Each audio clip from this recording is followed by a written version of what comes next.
Good morning all of you. आज का हमारा लेक्चर है और क्लोजिंग पार्ट है, क्योंकि आज हम बात करने वाले हैं भारतीय परंपरा विश्वास में समाज के और समाज के धर्म के बीच में, है ना, कि किसी समाज के लिए धर्म सबसे आवश्यक चीज़ होती है।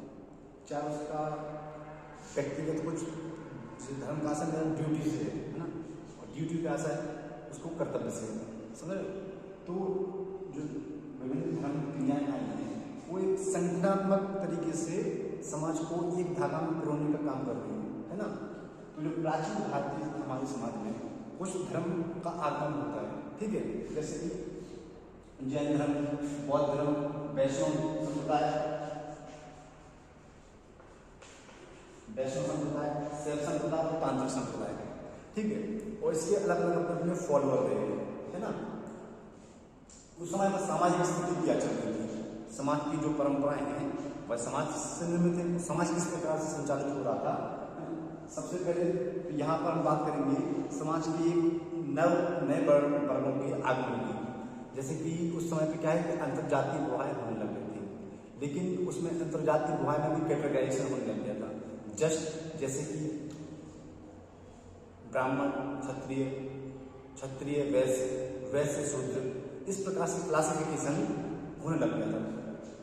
एक वर्ग है कास्ट वर्ग। यह वर्ग आज अपन सुनने को मिलता है, ये मिक्स श्रेणी में आता है।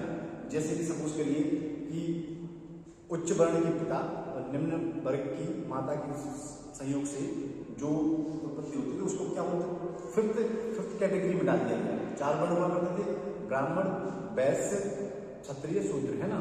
तो उस 4 वर्ण में से 5वां वर्ण इसको बनाया गया, ये कायस्थ वर्ण है। इसको बोलते थे मिश्रित श्रेणी। ये समाज में मतलब चल रहा है, उसको समाज ने मतलब डायरेक्टली स्वीकार भी नहीं किया और डायरेक्टली मना भी नहीं किया। मतलब समाज में वह हिस्सा बने हुए हैं और समाज में अपनी जो भी भूमिका है वह अदा कर रहे हैं। अभी उनका काम क्या था, कायस्थ का लिखाई पढ़ाई करने का, मुंशीगिरी करने का। ये वर्ड आकर समाज में एक व्यवस्थित जो लेखा जोखा होता है, ब्यौरा तैयार करना होता है, वह काम इसको करने के लिए ये वर्ड सबसे सुटेबल था। सबसे ज्यादा आपको आज भी अगर क्लरिकल स्टाफ में और बाबू स्टाफ में या मतलब और भी जगह पर मिलेगा तो ये वर्ड सबसे ज्यादा मिलेगा, क्योंकि इनका काम ही होता है लिखा पढ़ी, अकाउंट्स तैयार करना, ठीक है, डॉक्यूमेंट्स वगैरह बना के रखना, पूरा पुस्तक तैयार करना। ये सारे काम इन वर्ड के अंडर में आए। मतलब मेरे कहने का ऐसा है कि यहाँ पर क्लासिफिकेशन ऑफ वर्क एक अलग तरीके से दिखाई पड़ रहा है। उसमें भी मतलब सोफिस्टिकेशन आ रहा है ना। उसमें भी एक अलग से क्या बोलती है टच आ रहा है कि भाई अब ये वर्ग सब यही काम करेगा। बुनकर है तो बुनाई काम करेगा, चर्मकार है तो वो जूते मोची का काम करेगा, है ना। इस तरीके से कैटेगराइजेशन ऑफ वर्क यहाँ पर देखने को मिल रहा है इस समाज में, ठीक है। और ये उनका विश्वास है कि भाई ये होना चाहिए, ठीक है। तो मैं इसी आशय के साथ आपको बता दूं, सामान्य स्थिति थी वह थोड़ी सी जटिल होती जा रही थी। जटिल होने के साथ साथ जो नए नए वर्गों का आगमन है उनको भी सामाजिक वैधता दी जाने लगी। सामाजिक वैधता देने का उनका एक ही कारण रहा था कि समाज का हिस्सा है, भाई उच्च वर्ण का पिता है, मना भी नहीं कर सकते, है ना। तो इसलिए ये वर्ड इंपॉर्टेंट भूमिका अदा करने लगा 7वीं शताब्दी के आसपास, ठीक है। अगर हम बात करें धर्म के संदर्भ में तो यहाँ पर समाज में कुरीतियाँ जो थी, अंधविश्वास जो थे, उसका तिरस्कार करने के लिए और उससे छुटकारा पाने के लिए कुछ नए वर्गों का आगमन होता है। जैसे कि हमारे सनातन धर्म में उस समय पर काफी कर्म कानून लगे, जाति प्रथा, अछूत, दास प्रथा काफी बढ़ चढ़ के आने लगी। तो इसलिए क्या हुआ कि जो ये धर्म थे, ये धर्म इन्हीं का काउंटर अटैक थे। काउंटर अटैक से आशय मेरा ये है, इसलिए प्रतिक्रिया स्वरूप इन धर्मों का समाज में आगमन होता है। समाज में आगमन होने के बाद यहाँ पर जो उनके फॉलोअर्स हैं बड़ी तादाद में जुड़ना शुरू हो जाते हैं, है ना।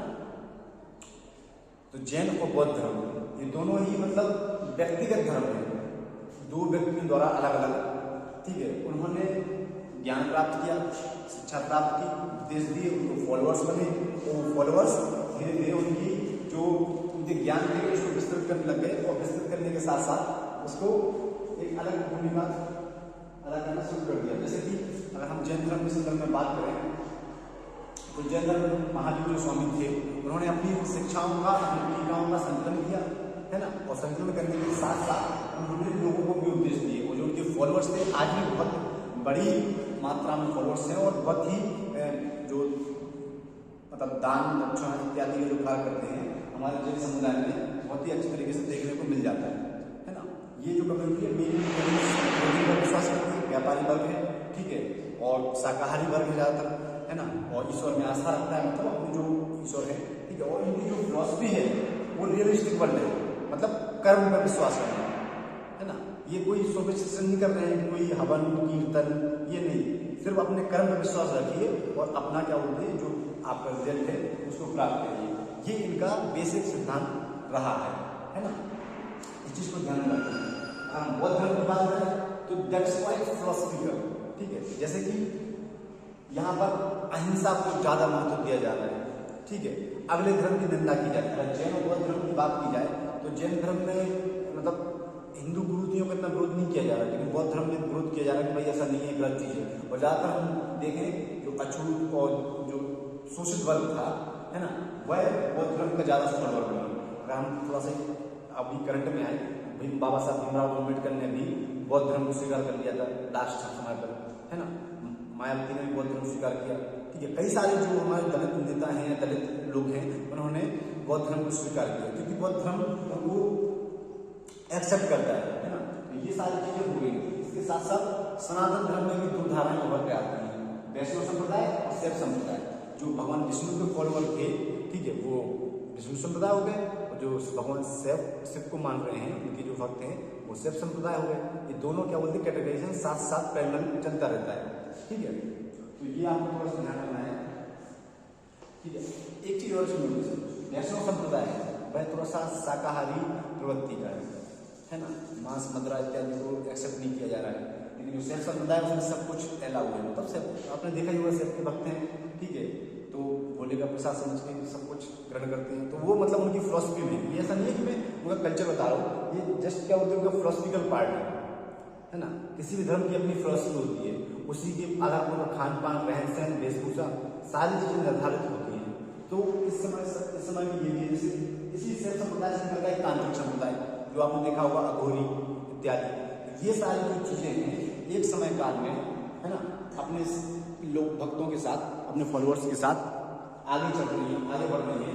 और आगे बढ़ने के साथ साथ उन्होंने अपनी एक विशेष भूमिका समाज में अदा की। और इसी से समाज में एक क्लासिफिकेशन होता है, ठीक है, समाज का वर्गीकरण होता है। और वह समाज का जो वर्गीकरण है वह समाज में एक विशेष क्या बोलते हैं विभाजन भी लेके आता है, और विशेष क्या बोलते हैं सामरिक संस्कृति भी लेके आता है। अब भारत देखें, हम देश देखें तो बहुत डाइवर्स कंट्री है, हमें हर धर्म, जाति, संप्रदाय, सब प्रकार के लोग मिलते हैं, है ना। लेकिन हमारी आइडेंटिटी क्या है? आइडेंटिटी है हमारी वी आर इंडियंस, ठीक है।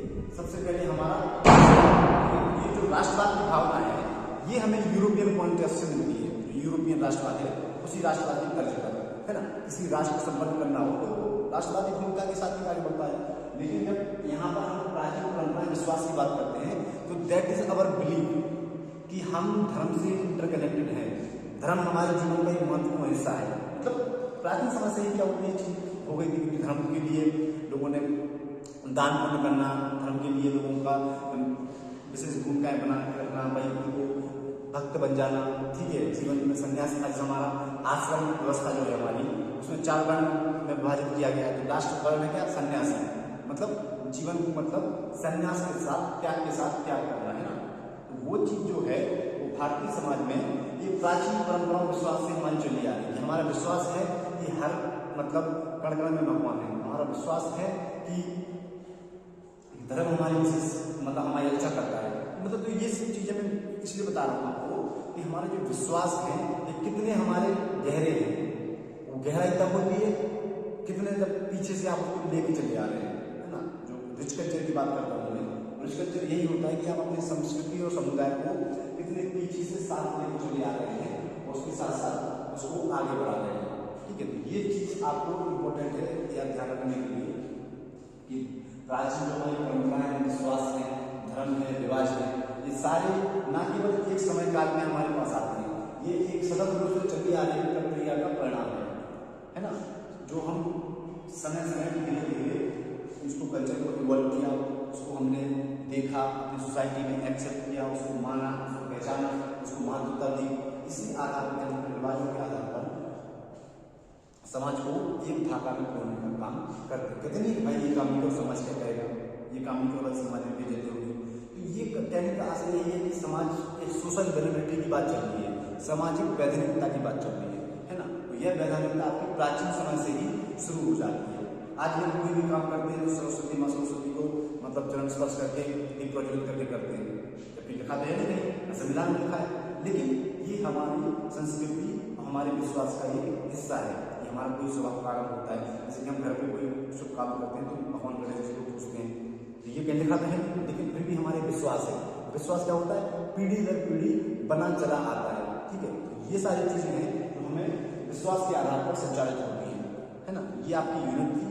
मुझे आपको ये समझाना था कि विश्वास और परंपराएं और रिवाज कैसे प्राचीन भारत में बने थे और किस तरीके से काम कर रहे थे। ठीक है, ये आपकी यूनिट आज मैं आपको समझ करता हूँ।